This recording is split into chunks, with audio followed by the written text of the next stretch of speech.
డబ్బులు అందించిన తర్వాత ఆ రోజు కూడా కార్మికులందరూ కూడా కష్టపడి యాజమాన్యం కార్మికులు సమిష్టి కృషితో లాభాల్లోకి రావడం జరిగింది. రిజర్వ్ క్యాపిటల్ కూడా సుమారు 10,000 కోట్లకు వెళ్ళిపోయింది ఆ రోజు దాంట్లో.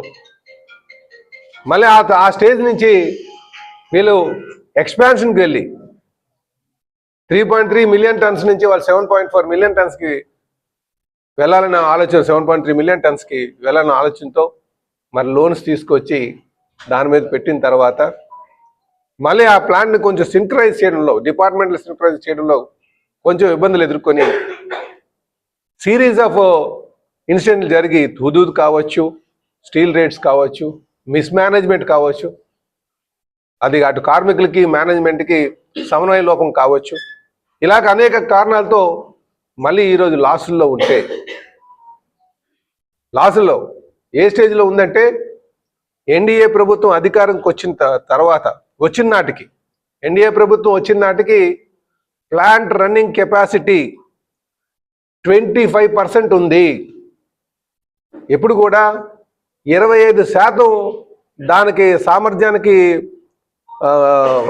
కన్నా తక్కువ, అంటే సామర్థ్యం 100% రన్ అవ్వాల్సింది 25% దాంట్లో రన్ అవుతుందంటే ఎంత ఓవర్ హెడ్స్ కాస్ట్లు అవుతాయండి, ఎంత భారం పడుతుంది.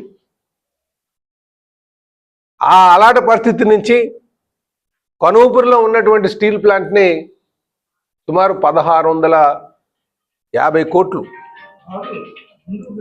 1650 కోట్లు పెట్టి దాన్ని లాభాలకి మళ్ళీ దాన్ని 75% కెపాసిటీ తీసుకొచ్చారు.